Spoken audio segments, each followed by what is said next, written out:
Βασίλη. Έλα, ρε. Έλα, παιδί μου. Ξανά στους δρόμους μετά πολύ καιρό.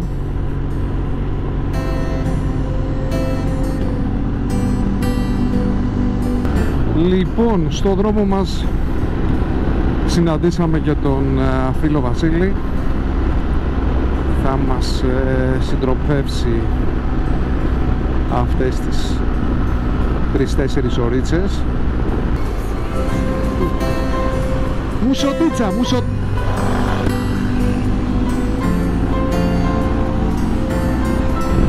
Η περιοχή αυτή ήταν πραγματικό δάσος. Απείρου κάλους, αυτοκίνητα να σταματάνε, να κάνουν πικνίκ, να ξεκουράζονται και να δροσίζονται κάτω από τα πλατάνια. Δυστυχώς αυτή τη στιγμή το 70% έχει εξαφανιστεί. Η εικόνα γίνεται κάπως έτσι, αυτών των υπέροχων δέντρων.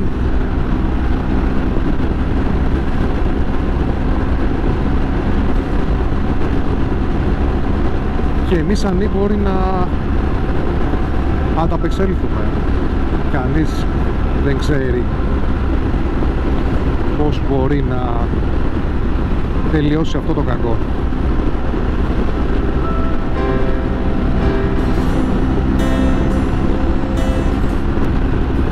Λοιπόν, δεν έχω αποκαλύψει ακόμα τον προορισμό της βόλτας μας σήμερα και θα το κάνω τώρα. Ο προορισμός μας λοιπόν είναι το αιματοβαμμένο Σπιθάρι, έτσι λέγεται, ναι. Είναι μια περιοχή πάνω εδώ στα βουνά του χωριού Μουσοτίτσα.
Τα μεταπολεμικά χρόνια δημιουργήθηκε ένας νέος οικισμός κοντά στην Εθνική Οδό που ενώνει τα Ιωάννινα με τις άλλες πόλεις της Υπήρου.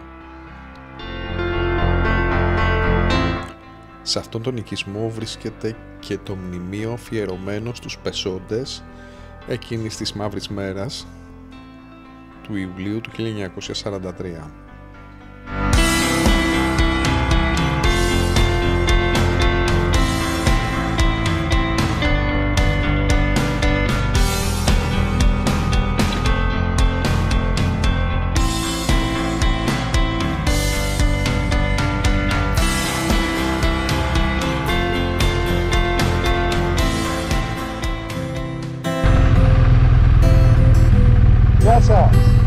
Να ρωτήσω, πάνω στο σημείο των εκτελεσμένων βγαίνουμε. Άνετα. Αυτό. Άνετα. Αν το δρόμο και μόνο την άσπρο.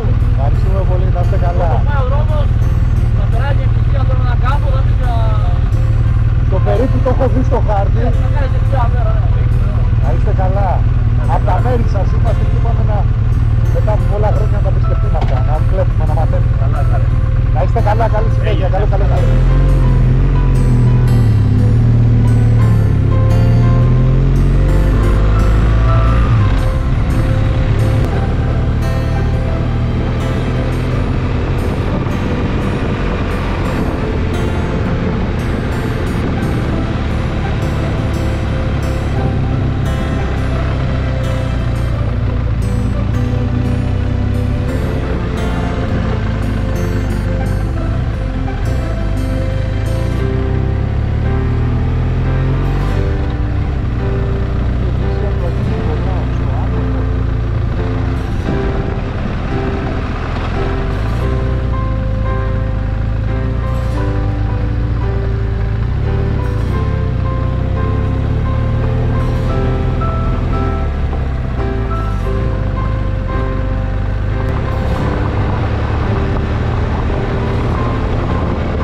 Αυτό είναι το σπιθάρι.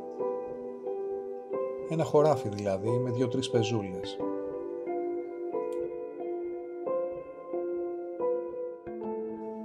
Ένα χωράφι που έμελε να μείνει γραμμένο στην ιστορία ως το αιματοβαμμένο σπιθάρι.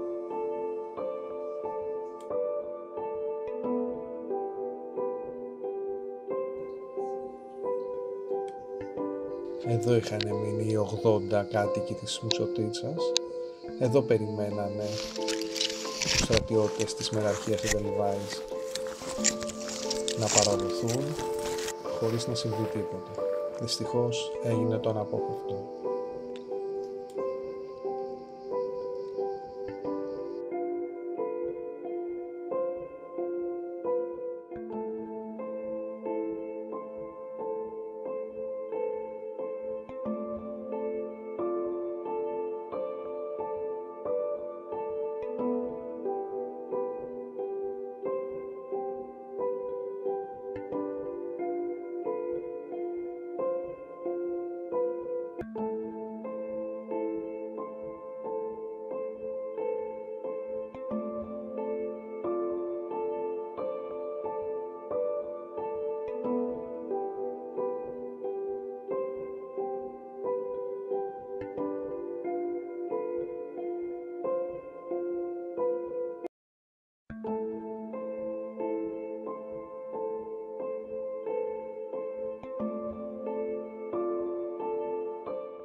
Αναχωρούμε από το σπιθάρι, το αιματοβαμμένο σπιθάρι. Πραγματικά ο τόπος είναι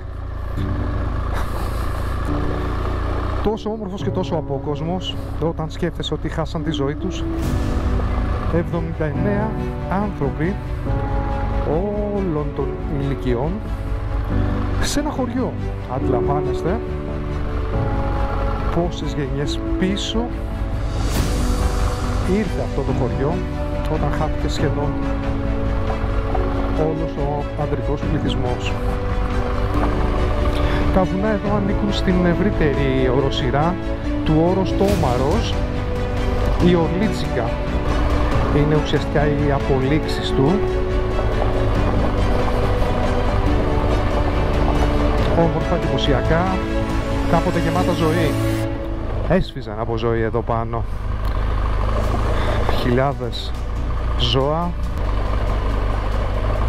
Τώρα είναι θαύμα να συναντάς έναν-δυο ανθρώπους και αυτούς με την αμφιβολία μέσα τους για το αν έπραξαν καλά ή αν έκαναν τα πάντα για να φύγουν από αυτόν τον έρημο τόπο.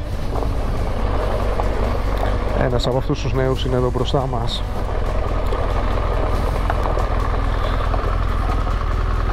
Ρε, τι γίνεται, όλα καλά, ζωντανά έχεις εδώ, πολλά, παλεύετε, δύσκολα,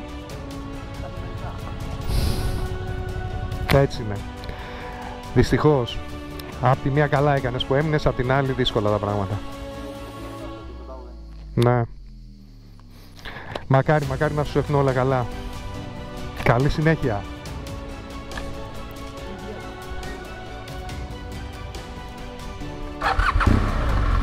Χαιρετούμε. Καλό καλοκαίρι.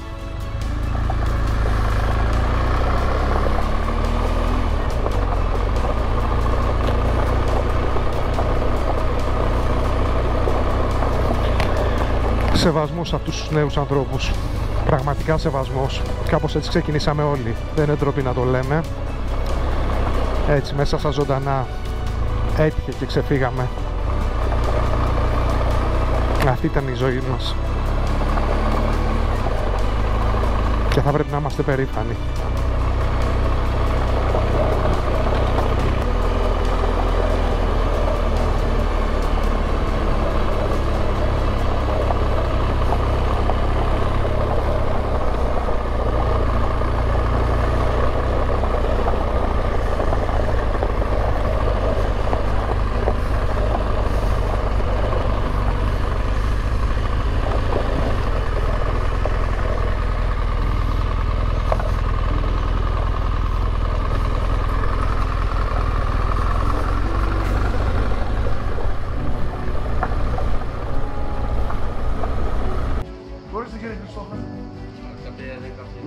Δεν πειράζει καθόλου. Ακριβώς. Το κόψαμε γιατί πέθαναν οι παππούδες και τα γερόντια και δεν έχουμε μας δώσει λεφτά τώρα, καταλάβεις. Στο καφενείο του χωριού γνωρίσαμε τον κύριο Χριστόφορο που πρόθυμα ήρθε στο τραπέζι μας να μας εξιστορήσει τα γεγονότα εκείνης της εποχής. Στο σπίτι είναι τα παιδιά που σηκώνεσαι το πρωί, γιατί λένε μερικοί, λοιπόν, ότι τι θέλετε παντρία. Αυτή είναι η ιστορία στο σπίτι. Το πρωί σηκώνεσαι, βλέπεις τα παιδιά σου, ένα ή δύο, πώς έχει ο καθένας, το καταδύναμο. Σωστό, πραγματικά. Φέρε μια σταρτοθήκη ρε, χαμένε! Οι συνθήκες τον ανάγκασαν να πάει μετανάστης στη Σουηδία. Όμως ποτέ δεν ξέχασε τα γεγονότα που σημάδεψαν αυτή τη μαύρη μέρα το χωριό του. Ήμουν 9 χρονών, 25 Ιουλίου. Έλα, Μπράβο Αλέξανδρε, λοιπόν, 25 Ιουλίου. Και αυτά τα θυμάμαι όλα.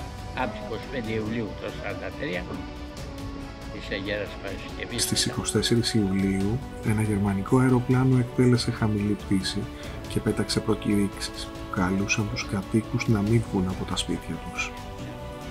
Οι Γερμανοί ήρθαν από εδώ από πάνω, ήρθαν από εκεί. Μια ομάδα πέρασε στα μισά του βουνού. Στις 25 Ιουλίου, ημέρα Κυριακή, η γερμανική επίθεση γίνεται από 4 σημεία με 4 ομάδες του 12ου λόγου, ώστε να αποκλειστεί κάθε είσοδος και έξοδος από το χωριό. Που πάει σε 2-3 άτομα, το θα δώσει οι γονείς τους και οι μανάδες. Και πιο απάνω ήταν ένας στην ηλικία μου, ήταν 2 χρόνια μεγαλύτερος από μένα, ήταν 11 χρόνια. Του ρίξαν από τα μισά και τον πήρε εδώ. Αυτό δεν το πήρε. Και έπεσε τα βρούμετα κάτω μέσα στο χαλίκι, σε ένα είναι αυτός ο οποίος έζησε, αν θυμάμαι καλά. Έζησε αυτός ο άνθρωπος. Ο Νίκο το λέγανε, ίδιο πρόκειται να κάνει. Ο άνθρωπος αυτός ονομαζόταν Νίκος Αναγνώστου. Όπως αναφέρει ο κ. Χριστόφορος, πλήθηκε από Γερμανό στο πρόσωπο και έζησε έως τα βαθιά γεράματά του με την υλή να μαρτυράει τα δεινά εκείνης της ημέρας. Του είχαν ρίξει ένα μαντίλι μαύρο ψηλά, ήταν έτσι, τι να βλέπεις. Οι μύες ήταν ψηλά στο μαντίλι, μη το ζητάτε βάστα. Μόνο άντρες σκοτώσανε? Όχι. Βγήκαν στο σπίτι. Η άλλη ομάδα, 6-7 άτομα ήταν. Πήγαν στο σπιθάρι. Οι διαταγές ήταν ξεκάθαρες. Όσοι βρισκόταν στην ύπεθρο ή τους θεωρούσαν ύποπτους για βοήθεια προς τους αντάρτες, έπρεπε να θανατωθούν. Και έτσι έγινε. Λοιπόν, μετά στο σπιθάρι τους χωρίσαν από τα γυναικόπαιδα. Όσοι ήταν έξω από τα σπίτια. Όσοι ήταν και τους βρήκαν, τους σκοτώσαν. Αυτοί που παίρναν στα μισά του βουνού, αυτοί ήταν εκτελούσαν, δεν χάρισαν τίποτα αυτοί. Τους βάλαν κάτω από ένα δέμα μεγάλο, κατά γραμμή και... Όσους σκοτώσανε σύνολο, 79 από ό,τι διάβασα. 153. 153 από το χωριό ή είχαν φέρει και από αλλού? Όχι, από το χωριό. Όλοι αυτοί τους σκοτώσανε. Συνολικά τα θύματα που θύμισε το χωριό ήταν 153 άτομα όλων των ηλικιών. 79 περίπου 80 άτομα, όλο γυναικόπαιδα. Από εκεί ζήσαν δυο. Ζήσαμε. Τραυματισμένοι. Ένας στην ηλικία μου και άλλος ένας μεγαλύτερος. Όπως του βάλα στη γραμμή, η μάνα του ενού. Όσους δεν σκότωσαν στο χωριό, τους συνέλαβαν και τους οδήγησαν στην τοποθεσία Σπιθάρι. Εκεί τους στήσανε σε μια ξερολιθιά και εκτέλεσαν 79 άτομα όλων των ηλικιών. Μάτω ψηλά στο παιδί.